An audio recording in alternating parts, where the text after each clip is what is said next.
Hello guys, कैसे हो आप लोग। मेरा नाम है ऋषभ और आप देख रहे हो इंडस्ट्री हेल्पर, जहाँ पे आपको होटल मैनेजमेंट रिलेटेड सारी इन्फॉर्मेशन मिलेंगी only in this channel. So अगर आप हमारे चैनल में नए हो then do subscribe, hit the like button and share for more videos.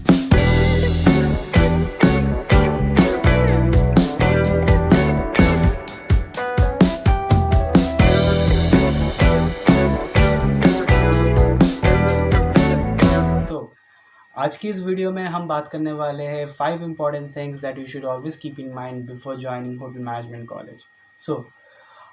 हम में से बहुत लोग ऐसे होते हैं जो कि होटल मैनेजमेंट कॉलेज को कभी भी ऐसा प्री प्लान करके ज्वाइन नहीं करते, and that's a fact actually. हमने कभी भी तो बचपन में तो सोचा नहीं होगा दैट हम बड़े होके कोई शेफ़ बनेंगे या फिर बड़े होके हम होटल मैनेजमेंट में ही जाएंगे, ऐसा कुछ सोचता नहीं है। ये अचानक से हो जाता है। हम में से ऐसे मैंने ऐसा खुद भी देखा है कि मेरे कॉलेज में या फिर मेरे बैचमेट्स जितने भी है वो लोग आइदर वो इंजीनियरिंग की पढ़ाई कर रहे थे, इंजीनियरिंग में शायद रैंक नहीं आया इसलिए होटल मैनेजमेंट में आ गए। कोई ऐसे भी थे जो कि मेडिकल की पढ़ाई कर रहे थे, वहाँ पे रैंक नहीं आया, होटल मैनेजमेंट में आ गए, या फिर कोई दूसरे फील्ड में थे। लेकिन हम में से किसी का भी ऐसा चाइल्डहुड से पर्टिकुलर ड्रीम नहीं होता that we will always be going into hotel management only. So ये अचानक से हो जाता है। So looking after all this points that हम लोगों को क्या ऐसा एज अ इंडिविजुअल ये समझना ज़रूरी है दैट होटल मैनेजमेंट कॉलेज में ज्वाइन होने से पहले कुछ ऐसी चीज़ें हम लोगों को जो समझनी चाहिए वो मैं आपको बताऊंगा। So number 1 is grooming.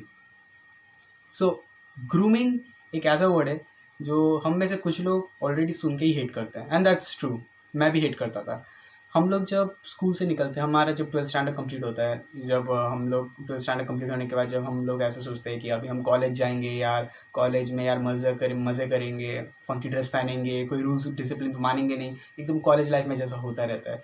लेकिन जब हम होटल मैनेजमेंट में आएंगे तो सबसे पहला हमें झटका ये लगेगा कि हम 12th स्टैंडर्ड से निकल के वापस स्कूल में ही आ गए। क्योंकि कॉलेज, होटल मैनेजमेंट कॉलेज एक ऐसा कॉलेज होता है जहाँ पे ग्रूमिंग बहुत ही डिसिप्लिन के साथ माना जाता है, and it's a very very strict rule that every individual has to follow. Grooming की अगर मैं बात करूँ तो ग्रूमिंग में सब आता है। Your hair should be trim, you should be well shaved, आपकी यूनिफॉर्म टाइडी होनी चाहिए, then your shoes should be polished and every other all the stuffs like that. लेकिन हम लोग जब स्कूल में थे, स्कूल में भी ऐसा था ऑफ कोर्स कि हेयर ट्रिम्स रहना चाहिए, लेकिन स्कूल में यूजुअली ऐसा तो नहीं रहता था कि हमारा अगर बीएड है तो बीएड काटना पड़ेगा। लेकिन होटल मैनेजमेंट में आपको ये भी करना पड़ेगा, and you should always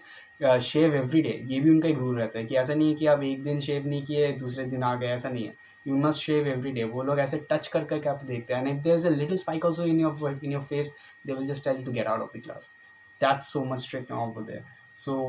grooming, if you hate it, then also you have to accept the fact because it's a rule in those colleges. Number 2. So number 2 अगर हम बात करें, it's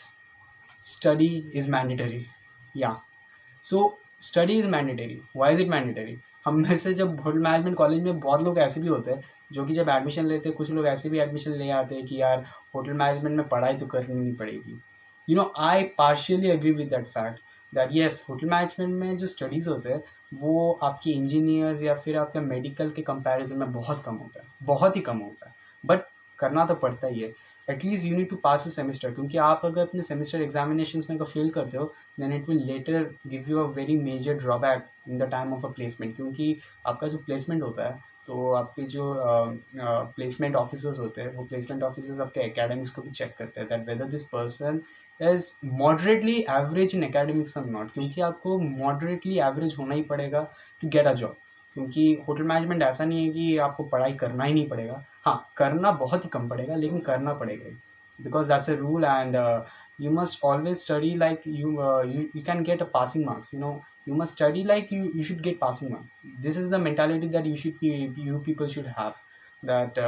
ऐसा मत सोचना कि यार पढ़ाई करना ही नहीं पड़ेगा। पढ़ाई थोड़ा तो करना ही पड़ेगा, क्योंकि आप पढ़ाई नहीं करोगे तो जॉब नहीं मिलेगा। So this is the second most important thing that you people should always keep in mind, that you have to study, you must study less but you have to study. Number 3 and the most important thing that you people always should remember is that hotel industry में या फिर hotel management college में आपका जो 3 साल या 4 साल का जो कोर्स होता है उसमें बहुत ही इंपॉर्टेंट चीज़ आती है, which is communication. Communication is a very important and a very vital role that plays in an individual when you are working as a professional. Now ये एक बहुत ही इम्पॉर्टेंट सा चीज़ है, बिकॉज आप जब अपने सेमिस्टर अपने फाइनल सेमिस्टर में जब रहोगे, जब आपके इंटरव्यूज़ होंगे रिगार्डिंग योर प्लेसमेंट, तब ऑफकोर्स जब आपका इंटरव्यू होगा it would always be in English only and एक इंटरव्यूअर हमेशा यूजुअली ऐसे कैंडिडेट्स को लेना ज़्यादा प्रेफर करते हैं who have a good communication skills because communication plays a very vital role and आपके पास 3 या 4 साल रहते हैं आपके पूरे कोर्स में and if you are weak in communication then ये पूरे आपके ऊपर इंडिविजुअल के ऊपर डिपेंड करता है that how you can improve it either you can improve it by reading newspaper or you can listen to music english music english you can watch english movies etc जो आपका comfortable zone है आप वैसे करके आपको communication improve करना ही पड़ेगा because it plays a very vital role और आपके सिर्फ कम्युनिकेशन आपके 3rd ईयर आपका लास्ट ईयर में नहीं आपका एप्लीकेबल होता लेकिन आपका जो 2nd ईयर होता है जो कि आपका इंडस्ट्रियल ट्रेनिंग पीरियड होता है उस टाइम पे भी आपका जो इंटरव्यू लिया जाता है उसमें भी आपको मॉडरेटली कम्युनिकेशन आना चाहिए बिकॉज अगर आप अच्छे कम्युनिकेशन में बात नहीं कर पाते हो तो आपको प्रेफरेंस भी बहुत ही मतलब टॉप कंपनीज़ में नहीं मिलती आपको मतलब मॉडरेट कंपनीज़ में मिलती है और हर एक इंडिविजुअल तो हमेशा यही चाहेगा कि we will always work in a very top brands तो अगर आपको उन टॉप ब्रांड्स में जाना है then you have to improve communication by hook or crook. Now how you will improve it that totally depends on you. आप कोई classes join कीजिए आप कुछ वोकेशनल ट्रेनिंग लीजिए या फिर आप कुछ भी एक्स्ट्रा एक्टिविटीज़ कीजिए जिससे आपका वोकेशनल इम्प्रूव हो but you must always remember that communication आपका इम्प्रूव होना ही पड़ेगा बाई हुक और क्रूक अदरवाइज इसका एक फ्यूचर में बहुत ही कैटास्ट्रोफिक इफेक्ट होता है and if you people want to prevent it then you have to improve it so talking about number 4 thing is that you people should always be focused. So why I'm telling you people to always be focused because क्या होता है कि हम में से बहुत लोग मैंने ऐसा देखा है कि आपका जो 2nd ईयर होता है जो कि इंडस्ट्रियल ट्रेनिंग पीरियड होता है उस इंडस्ट्रियल ट्रेनिंग पीरियड में जब लोग आ जाते हैं वापस ट्रेनिंग करके कुछ लोग क्विट कर देते हैं कॉलेज बिकॉज कुछ लोगों को ऐसा लगता है कि यार इंडस्ट्री मैंने तो सोच के रखा था कि मैं एक अपनी डिग्री कंप्लीट करूँगा फिर डिग्री कंप्लीट करने के बाद मैं तो एक मैनेजरियल पोस्ट में चला जाऊँगा या फिर एक बहुत ही एक अच्छे कंफर्टेबल सीट पर बैठूँगा एसी के नीचे बैठूँगा बस कंप्यूटर में काम करूँगा और मेरे बैंक में हमेशा 60-70 हज़ार या फिर 1.5 लाख के आसपास मुझे सैलरी मिलेगी स्टार्टिंग में ऐसे इंटरप्रिटेशन के साथ भी कुछ लोग आते हैं लेकिन जब वो रियलिटी समझते हैं तो वो उससे फ्रस्ट्रेट होकर इंडस्ट्री छोड़ देते हैं तो इसीलिए my request is that and it's a request actually that you people should always stay focus ऐसा मत कीजिए कि यार मतलब जो सोचा था वो तो हुआ नहीं तो इंडस्ट्री छोड़ देंगे so it plays a very major role that you people should always stay focused in your path and you people always have to remember that यार कुछ भी करो एक टाइम आएगा जब मैं भी उस पोजीशन में जाऊंगा लेकिन उस पोजीशन में जाने के लिए I need to wait and I need to have patience until and unless I will not be a patient person I will never get into that position आप स्टार्टिंग से कभी भी ऐसा मत सोचिएगा कि मैं बस मैं ग्रेजुएट हो जाऊंगा एक कंपनी आके मुझे एकदम हेवी सैलरी ऑफर करेगी एकदम अच्छे पोजीशन में जाऊंगा और अच्छे पोजीशन में जाने के बाद बस एकदम बहुत ही मज़े से लाइफ जीऊँगा ऐसा नहीं होता you have to struggle but if you struggle it well then one day will come that definitely you will be in a position जब आप सब लोगों को कमांड देंगे तब आपको कोई कमांड नहीं देगा पीपल आपके नीचे रहेंगे और आप उनको इंस्ट्रक्ट करेंगे that what should be done and how should be done so you need to get into that position and how you can get it you can only get after having lot of patience and after having a lot of struggle so the last and the 5th most important point that you should always remember after before joining hotel management college is that you people should always be ready for challenges. That's a very important thing. Challenges are the most crucial part of every hoteliers, whether you are from anywhere around the world, but challenges are very important because आप जब industry में काम करोगे तो कुछ challenges आपको हमेशा life में मिलेगी and you need to tackle it very carefully and very intelligently. Because ऐसे मैं आपको एग्जांपल्स देता हूँ जैसे कि for example you are a manager and there is a drunken guest over there कोई एक गेस्ट है जिसने वो ज़्यादा पी ली है so how you can handle him so that's the thing that you people should have a mentality and you must have that kind of wit that I need to tackle this guest in such a way that guest भी मुझसे नाराज़ नहीं होगा और मैंने guest को tackle भी कर दिया क्योंकि आपको गेस्ट को ऐसे टैकल करना है जिससे वो गेस्ट आपके होटल में वापस भी आ जाए अगर आपने उसको कुछ उल्टा सीधा बोल दिया तो वो आपके होटल में क्यों आएगा right so you need to be very tactful and you need to always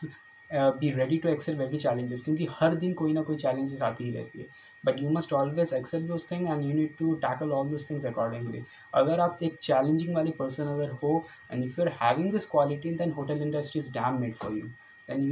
there will be no one to stop you. But yes, you must always accept the challenges and you must always remember all the other 4 points. ये पांचों point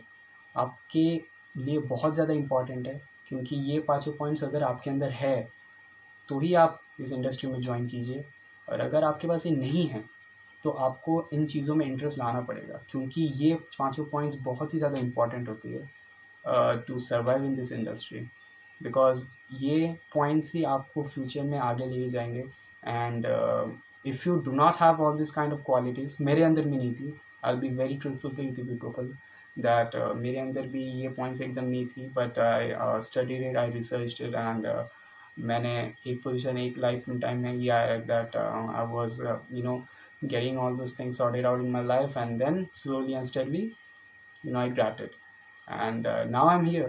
So you people should always have this kind of inspiration that yes, I will do it, and there will be no one to stop you. So thank you guys for watching this video. If you like it, then do please share it with your friends, and subscribe my channel for more videos, and do let me know what the next video would be on, and I'll be making that video on for you. So thank you very much guys. This is Rishabh Ray, and